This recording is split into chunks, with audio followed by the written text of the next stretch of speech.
Hello. Today, I'd like to talk about integration by parts. Now, integration by parts is a really convenient way to move a derivative from one term in your integration to another. And so the nice thing here is that if you have something like a polynomial, moving derivatives over to that polynomial eventually will make that polynomial disappear. So that's the idea, is you kind of want to move that derivative across so that you have something you cannot integrate that turns into something that you can integrate. All right. So far we've talked about plain integration using basic rules and then also use substitution. Now use substitution comes from the chain rule. And so you sort of look at the chain rule, you say, take the derivative of the composition of two functions, f composed with g, and you get the derivative of f with g inside and then g derivative of g multiplied by that. And so then to undo that thing, you integrate both sides. And so what you're looking at is a u, an inside function, that is the inside of my derivative of f inside of g, and then derivative of that u is the outside function. And then I integrate that to be the composition of the two functions, f composed with u. So in practice, we let these things be u because the x's and the primes and everything sort of just muddy the waters a little bit. So we just say, oh, let u be this thing, du is this thing, solve for dx, and I can replace this stuff, and then I end up getting f prime of u, and then I integrate and get f of u, and then u goes back in as g of x. All right. So now I want to think about all the other rules that we had. So we had a whole bunch of other rules. We had the product rule, we had the quotient rule, and in particular, I want to think about the product rule a little bit. So the product rule is the derivative of the product of two functions, is the derivative of the first times the second, plus the first times the derivative of the second. And so you can sort of imagine, I'm gonna maybe integrate both sides here, and then I'm gonna think of it as, oh, if I can sort of look at these two terms, one of those integrals will have the derivative on the f, the other integral will have the derivative on the g. And so it turns out I can actually move the integral from the f to the g by sort of solving for the appropriate term on the right-hand side. So what I want to do is I actually want to solve for the term on the right-hand side. So I integrate both sides. The left-hand side is now just the product of f and g. And the right-hand side is just the integral of the product of f prime and g, and the integral of the product of f and g prime. Okay, and so what I really want to do here is move this term across. So I'm going to subtract that term across, and that will now move the derivative from the g prime over to the f.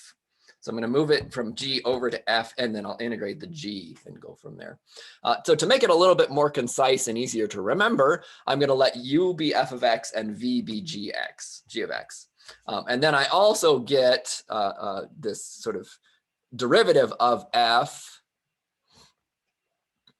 du is just going to be f prime, and dv is going to be g prime of x. And then like with a dx inside of it. Right. So I get a du and a dv as well. So concisely, so that we can remember this rule, it turns out we get uv is u prime v dx and uv prime dx.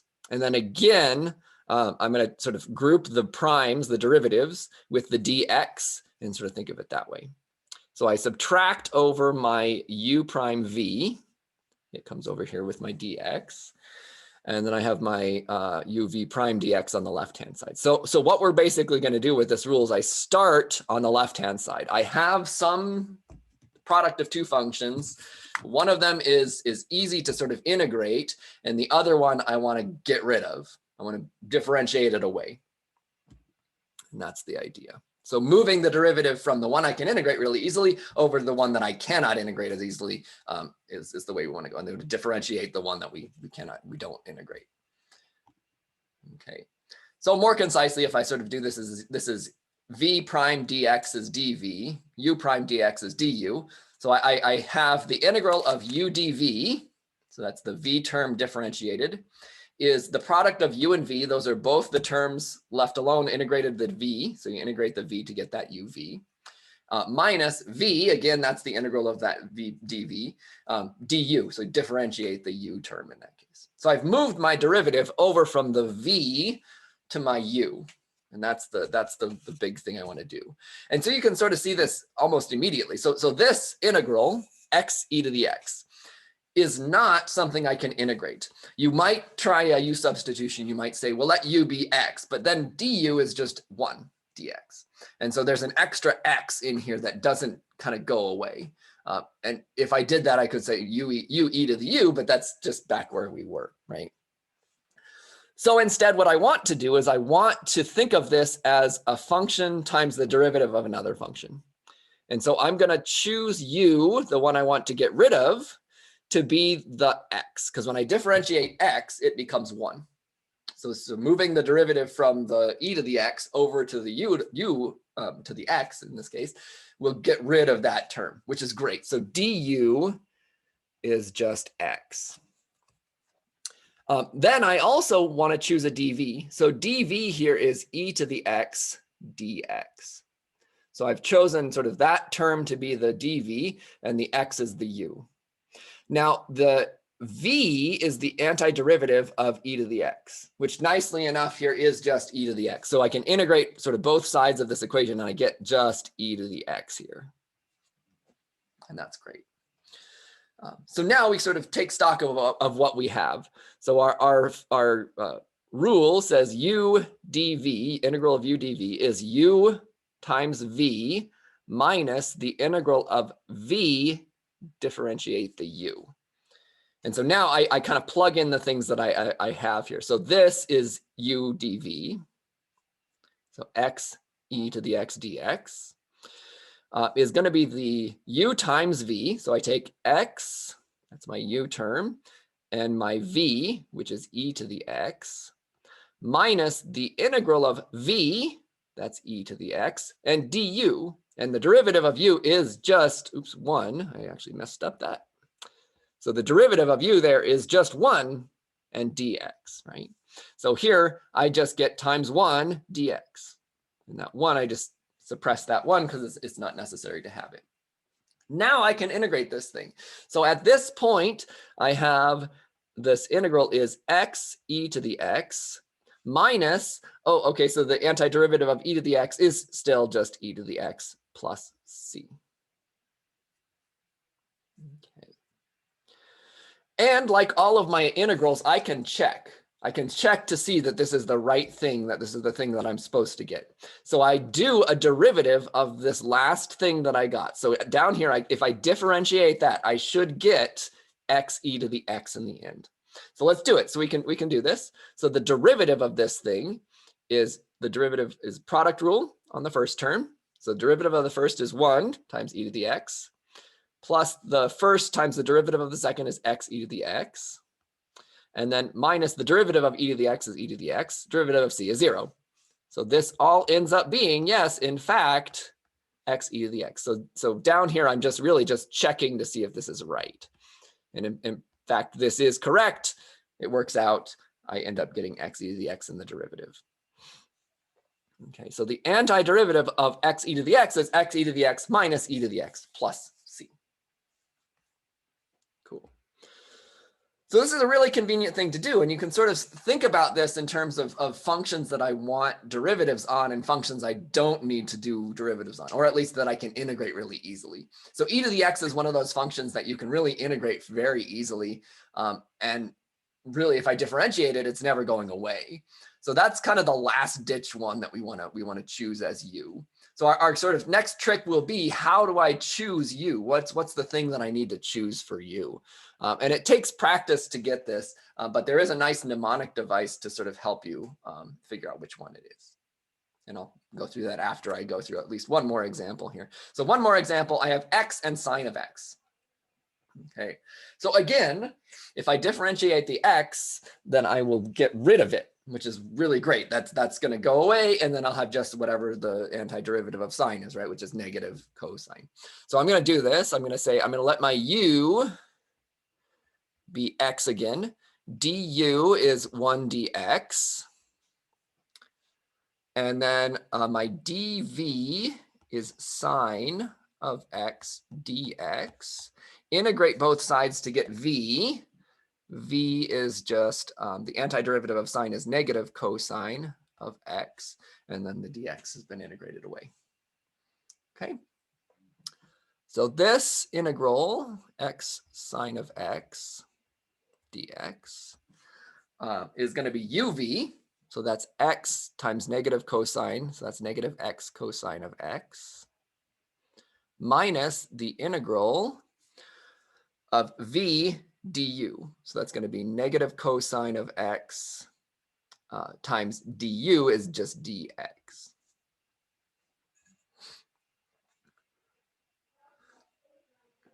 Okay, I'm going to pull that minus out. So I have minus x cosine x minus negative is plus the antiderivative of cosine of x dx. And the antiderivative of cosine is positive sine. So I have negative x cosine x plus sine x plus c. And again, the great thing here is I can go ahead and do the derivatives and see that I get x sine x out of this. And I will. So I'll do a product rule on the first one, and I get, negative cosine plus a derivative of cosine is positive sine. So I get x sine x. And then I have a plus derivative of sine x is cosine x. So I have negative cosine, positive sine, cosine. Those cancel. I get x sine x left over. Derivative of c is 0. So again, I can just double check that, take the derivative to make sure that I got the right thing. And in particular, this is the antiderivative of x sine of x. Cool. So now the last thing we need to do here is to think, well, let me do that later. What are my general rules? So a mnemonic that helps you choose u is lovely integrals are terrific. Okay, and that stands for logarithmic functions, inverse trigonometric functions, algebraic functions, trigonometric functions. So these are the ones that I choose for u. So the things that I want to differentiate away and get rid of right away are the logarithmic functions. Those are the ones that essentially, if I want to do this rule on them, I really want to get rid of the log functions. So the log functions do not integrate very well. So like the integral of log is not a nice thing. So I can't really take that as the dv. But then after logs are inverse trig functions. So again, inverse trig functions are harder to integrate. So if I differentiate them, I'll get rid of them and I'll turn them into something with x in it. And then I just don't have to worry about the trig functions anymore. Then algebraic functions are the next thing. And then finally, trigonometric functions are kind of the last thing we want to choose. And then exponential functions we never choose. So those are sort of never on our list of things that we want to choose as the derivative. Now the trig functions are a little bit subtle, and we'll talk about that one after I do this log example. So the last thing we need to think about is how do I actually do an integral that is a definite integral using this rule. So using integration by parts, what do I do if I have some limits in my integral? All right, so now I sort of look at this thing and I say, oh shoot, I don't actually have another function. I just have natural log of x. And so the idea here is to say, okay, I want to differentiate natural log, because that's the first rule on my lovely integrals are terrific, right? So my lovely part of it, I want to get rid of that natural log. So what I'm going to do is I'm actually going to think of this as the natural log of x times 1 times d of x. And so what I'm going to do here is I'm thinking this is really integral from 1 to 2, natural log x times 1 dx. And that 1 dx, that's going to be my u function. So that's the function that I want to differentiate, or sorry, integrate away. Sorry, the natural log is u, so the 1 dx is dv. So I'm going to choose u to be natural log of x, and I'm going to choose dv to be 1 times dx. So I differentiate u, I get du is just 1 over x dx. I integrate dv, I get v is the integral of 1, which is just x. Okay. So now I go through this and I say, all right, so what do I get? I should get uv minus the integral of v du, or sorry, yeah, v du, right? So what I end up with is just x times the natural log of x. So that's uv minus the integral from 1 to 2. And I notice I'm actually going to plug in 1 to 2 into my x natural log x as well. And the integral from 1 to 2 of v du. So I'm going to take v, which is just x, times du, which is just 1 over x dx. And this is great. So the x's cancel. I'm happy with that.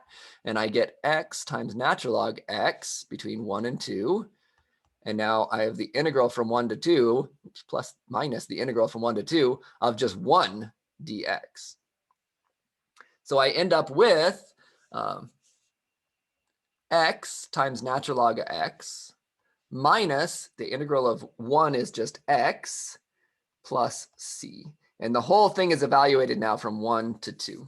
So I plug in from 1 to 2, I get 1 times natural log of 2 minus 2 times natural log 2 minus 2, plus that c is actually gone, right? So I don't have a c in there if I'm evaluating it. Minus 1 times the natural log of 1 minus 1. And now I can evaluate each of these sort of separately. I get 2 natural log of 2 minus 2. 1 times natural log of 1 is 0. So this is just 0. So 1 times 0 is 0. Minus negative 1 is plus 1. So I get 2 natural log of 2 minus 1. So I can combine my minus 2 and my plus 1. Okay. So this is great. We sort of are able to now say I actually have the antiderivative of natural log of x. The antiderivative of natural log of x is x natural log of x minus x plus c. So I can sort of maybe use that later as we're going through some other stuff. Cool. All right, so now one last one. Unfortunately, for the trig ones, sometimes I have to do this integration by parts a couple of times. And then even after I've done that, you'll notice that derivatives of sine are going to be sine, cosine, sine, cosine, sine, cosine, plus or minus, right? And so it's going to be harder to sort of think about, but we're very lucky with this. I can actually go through and solve for that term e to the 2x times sine x. So let's look at this and sort of see what happens here. So what do I get? I'm going to think of u in this case. Again, choosing u, I have lovely integrals are terrific. There's no logs, no inverse trigs, no algebraic functions, meaning just polynomials or powers of things, and there is a trig function. So that trig function is the one I want to be my u. So my u is going to be sine x. My dv is going to be e to the 2x times dx. So that's going to work out. All right, so now my du is cosine x dx. My v is e to the 2x over 2. So remember, I have to divide by 2 there because it's like a chain rule. And when I do the chain rule, that 2x derivative of that's just 2, and then it has to cancel with the denominator when I differentiate to get back to dv. Okay. So the antiderivative here of e to the 2x sine x dx is going to be uv. So that's e to the 2x times sine x over 2 minus the integral of v du. So that's just e to the 2x over 2 times derivative du is just cosine x dx. And so then that's fine.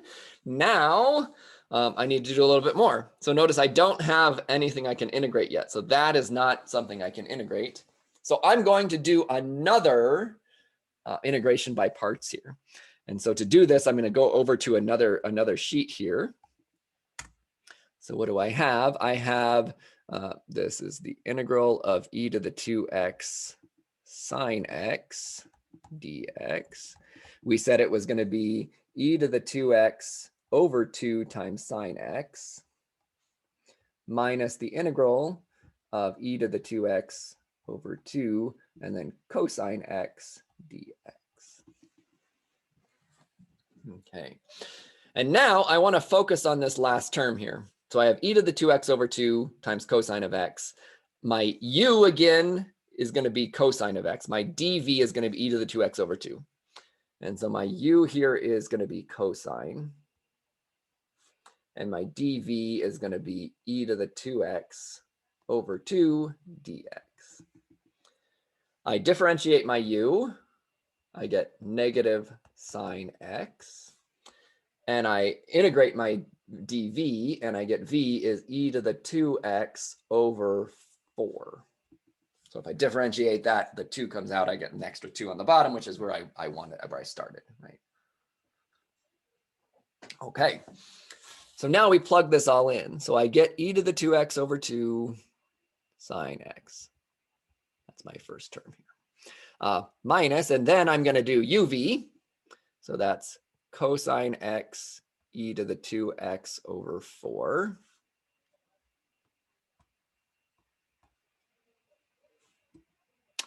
Minus the integral of v du. And so v du is just going to be e to the 2x over 4, and then negative sine x dx.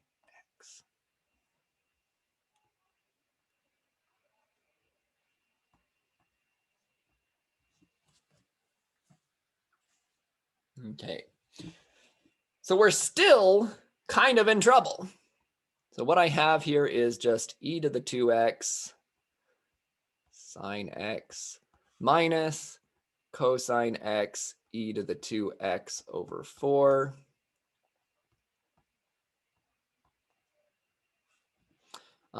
Minus negative, which is plus, and then minus again. I should be really careful there. So I should have 3 minuses there. I have a negative from here, and a negative from there, and a negative in the middle. So there's 3 of them. So this is actually still going to be minus here. Minus the integral of e to the 2x over 4 times sine x dx.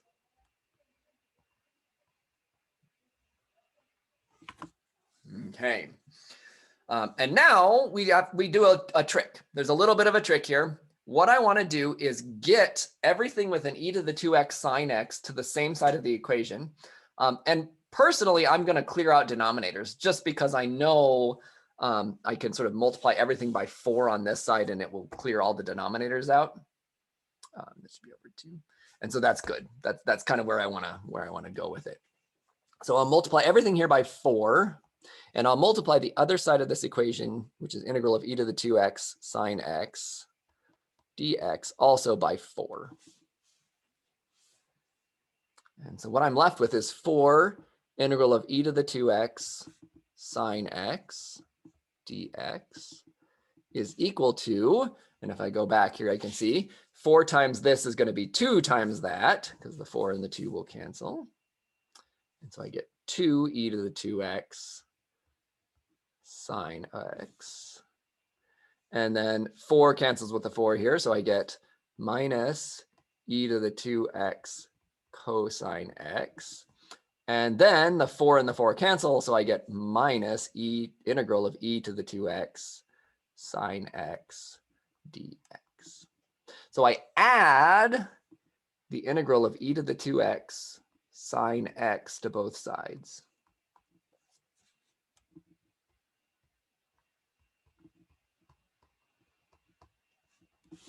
And this is amazing, actually, really. What I end up getting here is just 5 times the integral of e to the 2x sine x dx is equal to 2 e to the 2x sine x minus e to the 2x cosine x. And then I'll put a plus c over here because, again, that's sort of that constant when I differentiate things doesn't affect it. Okay, and I'm almost done. I'm trying to solve for this, so I want that by itself. So let's divide both sides by 5. And the c divided by 5 is still a constant, so I'm just going to leave it as c. So what I get is e to the 2x sine x dx is equal to 2/5 e to the 2x sine x minus 1/5 e to the 2x cosine x plus c. All right, so this is it. So that is the antiderivative of e to the 2x sine x, which is crazy. So there is no way I would have possibly guessed that this thing with 5 in the denominator ends up being the antiderivative of e to the 2x sine x. But it does, and we can check it. So again, I can do the derivative of each of these terms. I will do two product rules, one with e to the 2x sine x, one with e to the 2x cosine of x. And the things will cancel out correctly. So let's try it. Let's actually do this. So I have 2/5 e to the 2x sine x minus 1/5 e to the 2x cosine x plus c. So I differentiate that. Because again, if I differentiate that thing, I'm supposed to get e to the 2x sine x. So let's try it. So I do a product rule on the first term. And so what I get is just 2/5. The derivative of e to the 2x is e to the 2x times derivative of 2x is 2 times sine x. So I leave the sine x alone. Plus, I leave the first term alone this time. So I get 2/5 e to the 2x. Derivative of sine x is cosine x. Minus, now I differentiate this term. So again, I take the derivative of the first. So I get 1/5 e to the 2x times 2 cosine x. Again, minus the derivative of the second term here. I get e to the, where's it, 1/5 e to the 2x. The derivative of cosine is negative sine x, and then the derivative of c is 0. That's multiplied. So what happens? So I have a 2/5, so this 2 can come over here, 2/5 e to the 2x cosine x, and a minus and a plus of that same term. So those actually go away. This is minus negative, so it's really a plus. I have plus e to the 2x, 1/5 e to the 2x sine x. And this is 4/5 e to the 2x times sine x plus 1/5 e to the 2x times sine x. Oh my goodness, what do I get? 5/5, which is 1 e to the 2x sine x. So that is the derivative, meaning this is the antiderivative of an antiderivative of that function. Now that's cool. That's really kind of amazing, actually. So the integration by parts really, really helps you do some of these derivatives that you couldn't do before. Okay.